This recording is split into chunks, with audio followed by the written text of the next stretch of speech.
Harp on Sports, the Bar, podcast, media, audio, and radio network. What do we have in store for you on this edition of the program? Well, the election coming up. The little SEC swing state used to belong to one party that was a party of tide. Not anymore. For the first time in 15 years, or right about 15, more like 14, right on there. The conference that is known as the Southeastern Conference no longer is Crimson Red. It's a different red. It's Georgia Red now. The SEC no longer belongs to Alabama. So we're going to look at that. I'm going to tell you what that means, not only in the South, but across the landscape of college football. Also, this is going to be a record going forward, at least on this show in the month of November. We've been doing it a couple weeks now. 3 weeks back, 22 teams, one loss or undefeated from the Power 5. Then it became 16. Then it became 13. Just 3 weeks after we did the 22, we're down to 11. 11 teams undefeated or one loss. And 2 of the undefeateds went bye-bye this past weekend. And we lost some one-loss teams into the 2-loss range. So what does that mean? That means there's 13 teams with no losses or one loss that still have a chance to make the college football playoff, and one 2-loss team lurking, but I don't think they can get in there. So we're gonna look at that as well. Also, reports coming out today: San Diego State on the verge of joining the Pac-12.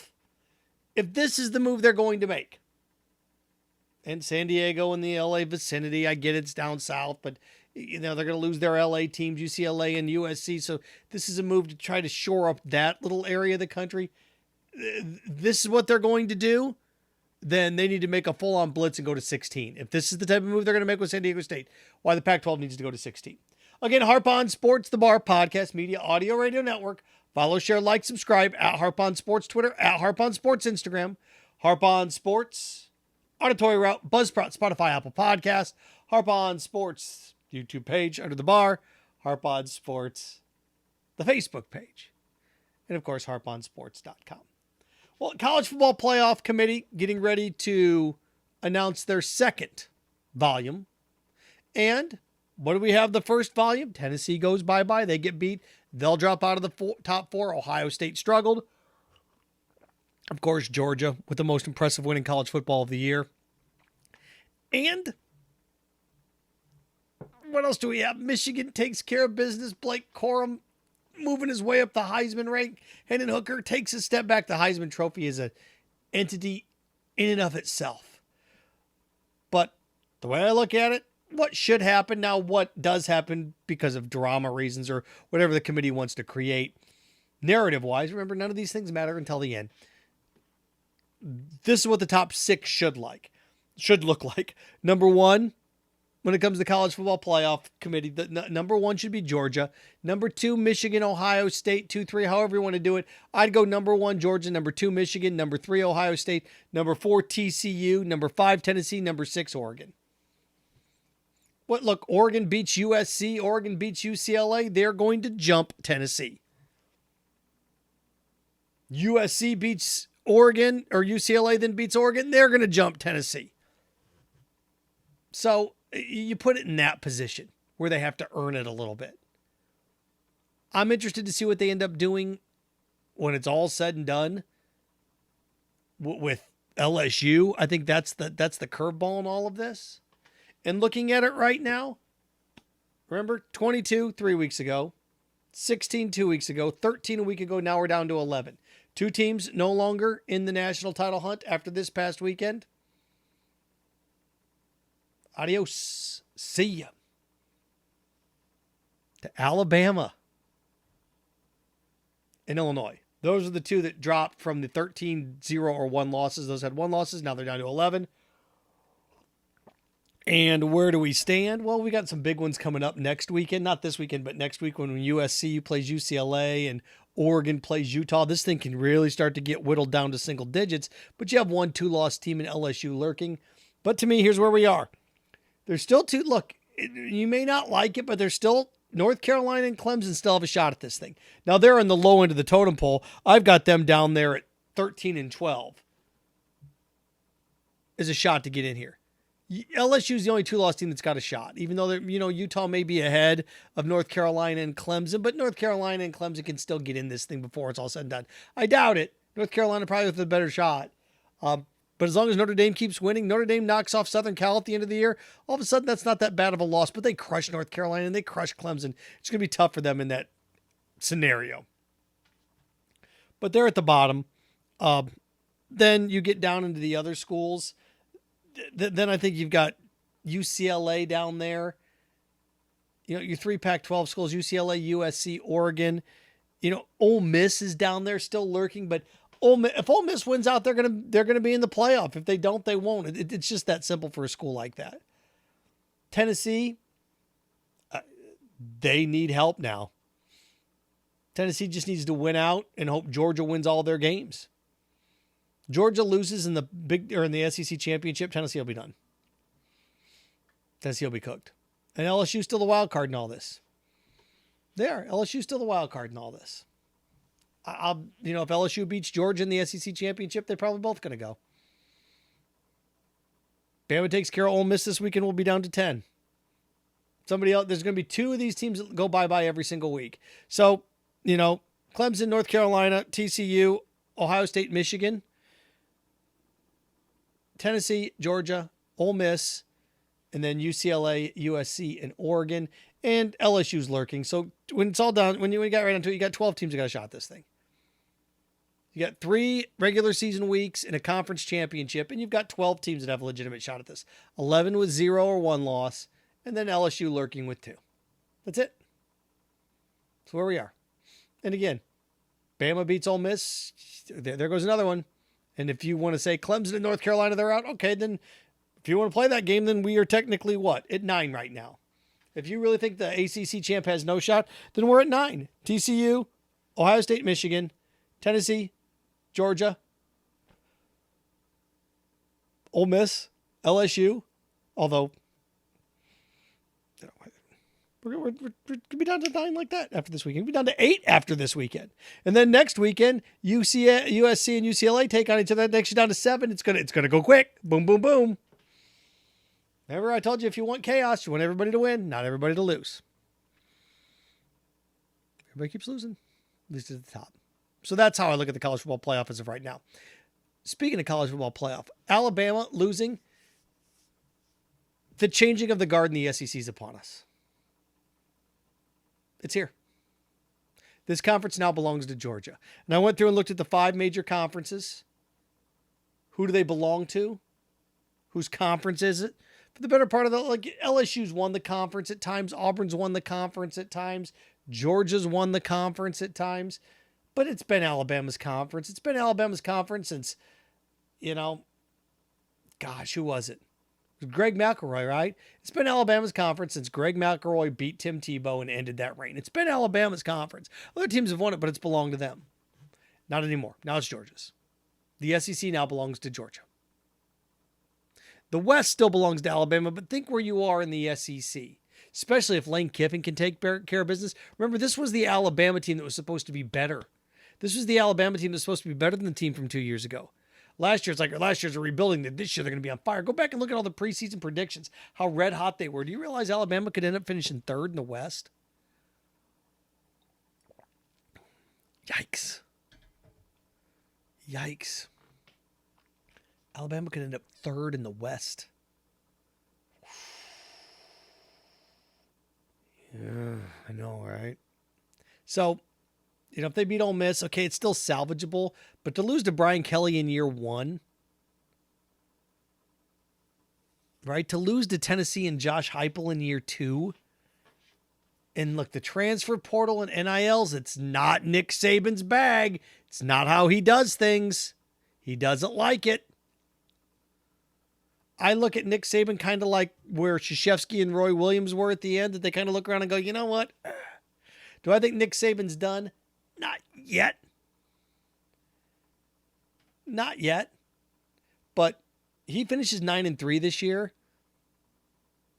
And if he'd go to a bowl game and it wouldn't sizzle and the team wouldn't, let's say Alabama ends up in the Capital One Bowl and plays like Penn State and Penn State beats them, I wouldn't put it past Nick Saban to walk away. I wouldn't. 71, what? I do think if Nick Saban wins another national championship, he'll retire. I do. I think that's what this season has done to him.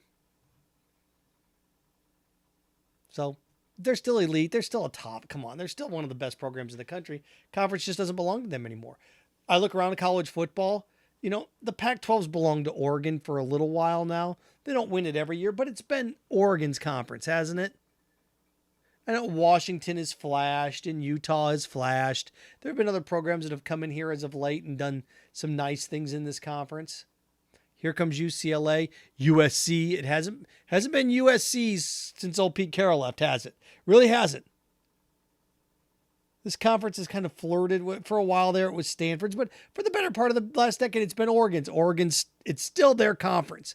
But boy, oh boy, you see, if Southern Cal in year one, Lincoln Riley, think about this. If Southern Cal and Lincoln Riley in year one can win that sucker, kind of like a little bit what like Brian Kelly is doing at LSU. Think about if you can win in year one. Transfer portal, NIL, how quickly this thing can change now in college football. College basketball used to be the sport where you can come in year one, boom, you can make an impact because you get 2 or 3 studs and here you go. Now college football is getting close to that. Not exactly, but the window, oh boy, it's short. Bam, bam, you can flip it around like that now. It's all about finding the quarterback, right? Oregon found it, Bo Nix. USC's found it. These programs find their quarterback. Look, Dugan at TCU, you can find it, you can flip it around quickly. So just as I was watching this and looking at this, Oregon, Pac-12 belongs to Oregon. Georgia is not, the SEC is now Georgia's conference. The Big Ten has been Ohio State's conference for what? It's pretty much been Ohio State's conference for 15 years, hasn't it? Now, Michigan beats Ohio State last year in Ann Arbor. If Michigan can beat Ohio State in Columbus, then you can start to make the argument that this conference belongs to Michigan. You can. We're not there yet. It's still Ohio State's conference. So the Pac-12's Oregon. The SEC's now Georgia's. The Big Ten's Ohio State, but could we be seeing like Georgia takes it away from Alabama in the SEC? Could Michigan take it away from Ohio State in the Big Ten? And I look at the ACC, that's still Clemson's. That conference is so big. Come on. When you're down 28-0 in South Bend to a Notre Dame team that we've all agreed is taking a step back, I mean, they boat raced. Jason Garrett had one of the funniest lines watching that game on Saturday night. He said, Clemson, oh boy, that's enough. Clemson's had enough. Look at their front. They're done. They've had enough. They've had enough of this. It's just the way he said it, because they're getting beat up pretty bad. But think of the step they've taken back. And you're going to have, when it's all said and done, you're going to have 10-1, or take that back. You're going to have 11-1 North Carolina against 11-1 Clemson for the ACC title, and both of the losses to Notre Dame. That's pretty crazy when you think about it. But the way this conference has now set itself up, it's still Clemson's. North Carolina can win. It still belongs to Clemson.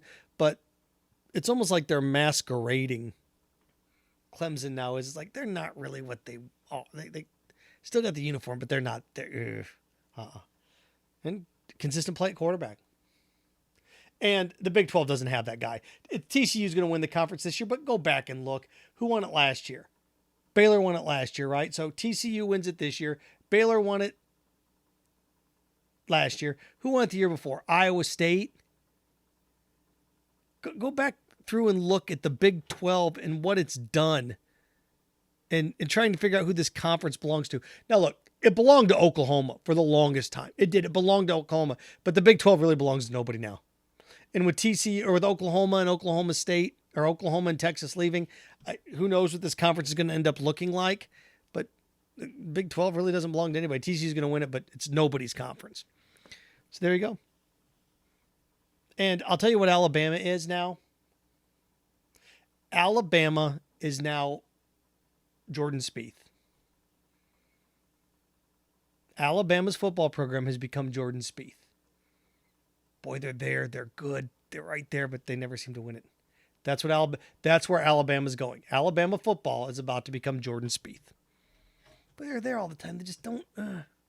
Boy, used to win all the time, but Rory McIlroy, God, used to win all the time, but not really anymore.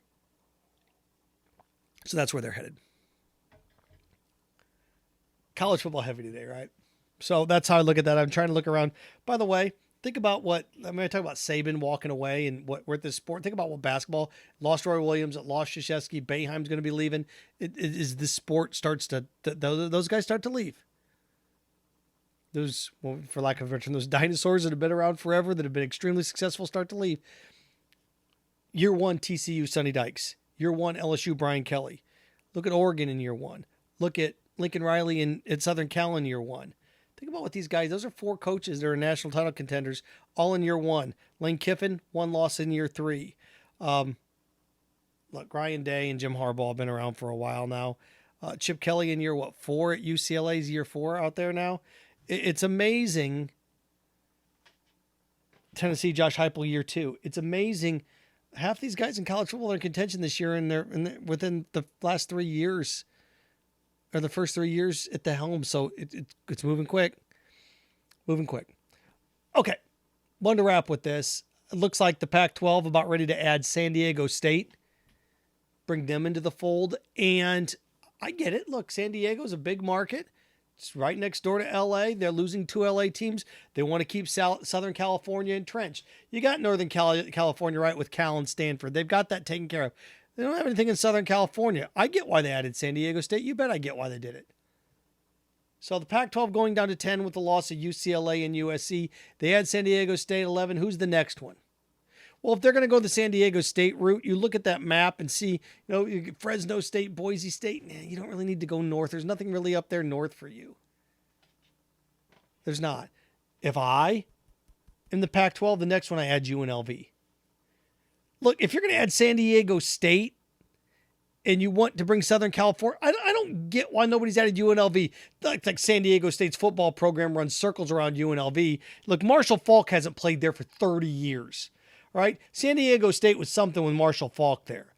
And I know they've got a new stadium. It's in San Diego. It's beautiful. I get all that. They're the second biggest thing in town outside of the Padres now that the Chargers are gone.